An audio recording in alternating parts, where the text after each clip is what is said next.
2 I years, agree. 3.2 ERA. It's like if you can get someone that, I mean, I don't know. I guess nothing's really that much of a guarantee, but I think you'd be pretty confident you'd get around that 3.2 ERA. Well, he's still an absolute like elite pitcher. He's throwing like low threes ERA and 200 innings, but it's the only thing is the money. Like you said, Yeah, this is where the max payroll matters like so much because I'm I'm not sure the Padres would do that. no, Uh, I don't think they would. And again, I'd want to wait and see what some of the other pitchers have got to offer, um, just as a kind of like how competitive can we be this year? Maybe if the Diamondbacks are out of it and the Padres are hovering around the wild card at the deadline, that's the sort of thing they could consider doing, is give a couple of lowish prospects. Maybe the Diamondbacks even pay some of the contract and to buy a couple more prospects of the Padres, and then they take Greinke.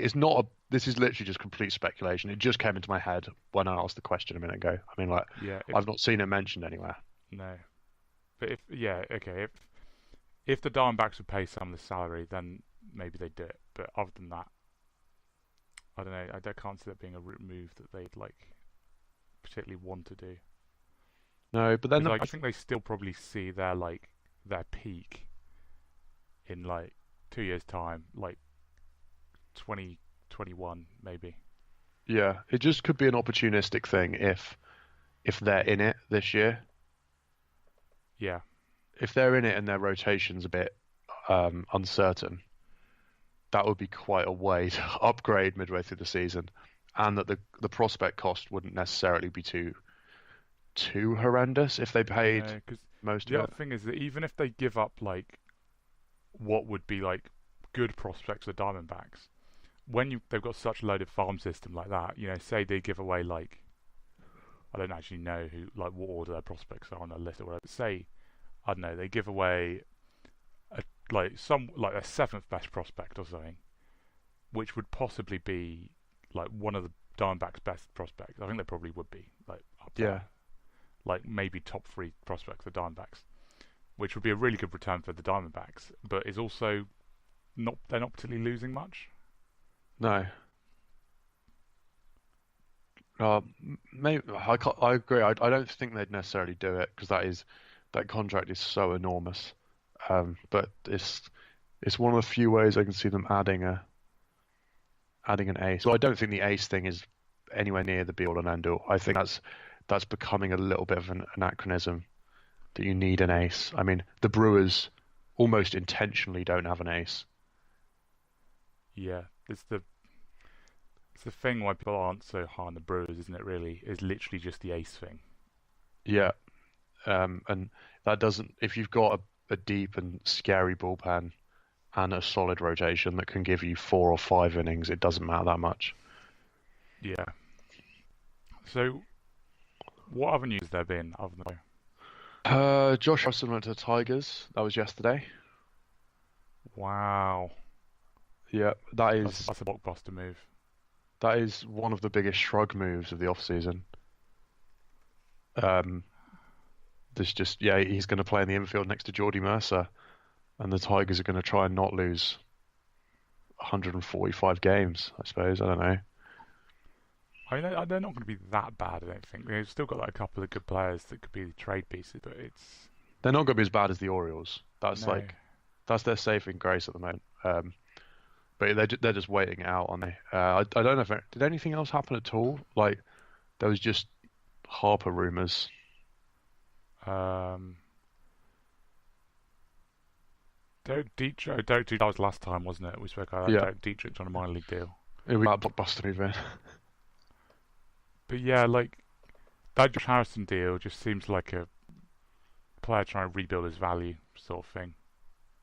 He could, and if he does rebuild his value, the Tigers could get something. I mean, not anything eyebrow raising, but they could get something at the deadline for him because he can play multiple positions. He's the sort of guy that contending teams are going to like having as one Yeah, of their bench guys slash hater sort of thing. he's one of these guys that he had like one of his best years in 2017, and I mean like if he could do that again, that'd be Yeah, pretty handy for a lot of teams. I mean it wasn't amazing, like 771 OPS, but But also but for played a versatile guy, everywhere. then that's good. Yeah, I mean, like that's enough. It's a bit Marwin's career, aside from that freak World Series winning year, has basically been that sort of hitter, if anything, slightly worse. I think it's probably a bit worse than that in general. But if you can play everywhere, then that's kind of your skill. You don't need to be an amazing hitter. Yeah, So especially with the how a lot of managers and officers, I think maybe that go with the whole like positionless kind of thing that they do now. yeah, Let you do like a lot more flexible substitutions. A lot of the Dodgers do basically. You know, have multiple guys that play infield and outfield. All the outfielders play anywhere in the outfield. yeah, Anyway, like don't have anyone really that just plays one position. no, I mean, I guess like Seeker, like the big guys will just play in one position, but like Justin Turner even could play like second yeah, and stuff. yeah. And that's why guys like Harrison are handy enough. And he could be an interesting guy at the deadline. At the moment, he's not really very interesting at all. But then there's not even been much news on uh well, Marwin Gonzalez and Keuchel. There've been like rumors about Keuchel. I saw, but I think it was speculation more than reporting on Keuchel to the Padres. Like, I don't think that's necessarily a thing. I suspect he's one of these guys who wants to be paid like he's a Cy Young winner, which he's not anymore. He won a Cy Young, which isn't the same thing. Yeah, Um, Kimbrel, there's been rumors about about Kimbrel and the Braves, but literally just rumors. I don't know anything more than that. yeah. Isn't that pretty much just because he used to play for the Braves? I think so. Yeah, I think that might be it. I mean, like that. That doesn't seem like the best move for the No. Braves. If they were to spend that sort of money, it's like I don't know, get another hitter or something. Yeah, the Kimbrel stuff's well. I guess the sort of reassuring thing is for the people who are very concerned about the free agent market, which I'm not because they're all still getting millions and millions of dollars. Um, is that the guys that are left, the big ones? So Harper is obviously just playing for as much money as possible, and it seemed quite likely this was going to run deep, maybe not this deep.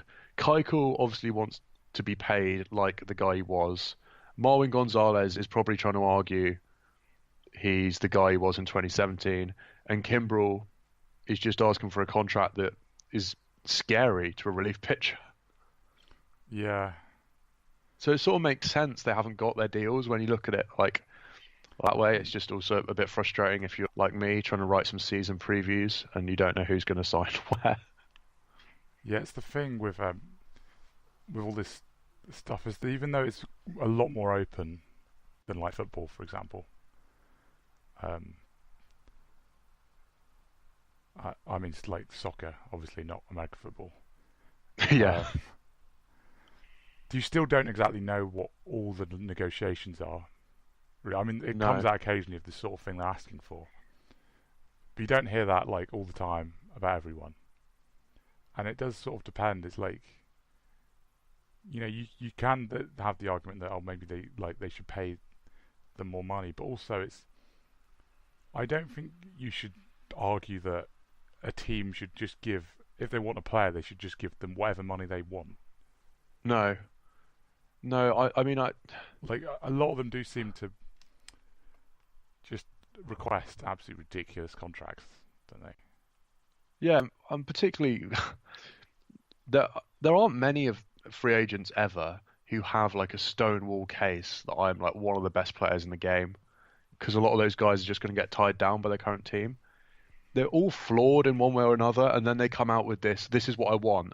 Pay me it, and I'm not. They don't seem to negotiate really. Like No. they don't even really seem to be open to negotiating at all. And it's like, well, yeah, I don't blame teams for not giving Kimbrel his 6-year deal. That's fine. That's their right to do that. And I think for most teams, it would be reckless to do that. Yeah, Kimber on a 6-year deal is like it's just throwing money away, to be honest. Because so he is like he could be well already is one of the best relief pitchers of all time. But you get good relief pitchers from sort of nowhere.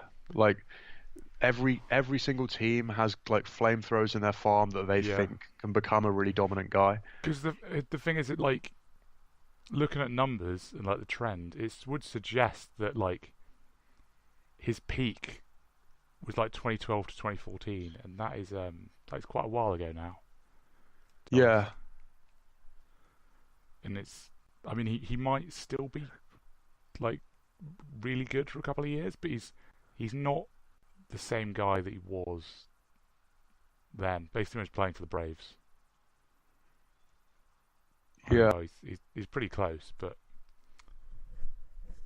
like out of the last 4 years, he's he's had 1 year under 2 ERA, whereas the 3 years from 2012 to 2014 they were all under 2 ERA. Like he's just been like slowly getting a bit worse. Still four very point good, but like 4.5 walks per nine last season. yeah, He was amazing actually. In 2017, he was really awesome. 0.68 whip, but then 2016 he was down again. It was it's not one of those things like the Marwin thing of people. They're obviously trying to argue that that they're not the guy they were last year. They're not even like a bit better than the last year. They're like they had a good year like a year or two ago, and they're like, yeah, that's me. That's what I am yeah. most of the It's, time. it's saying so. Give me 6 years as if I'm going to perform at my best every year for the next 6 years as I go into my 30s. And I think it's a good thing that teams are not just going yes to that, because that's how some teams have been ruined by doing Yeah, multiple of those deals, and you spend like 100 million on a few players based on one good season they had. I mean, Kimbrel was obviously not one good season. That sounded really stupid, but you know. yeah. But it's a similar thing with like recent years. It's like he's been very good, but not. He's only had 1 year that's been absolutely ridiculous. That would really justify that amount of money on a relief pitcher. Yeah. Yeah, exactly. Do you think we should end?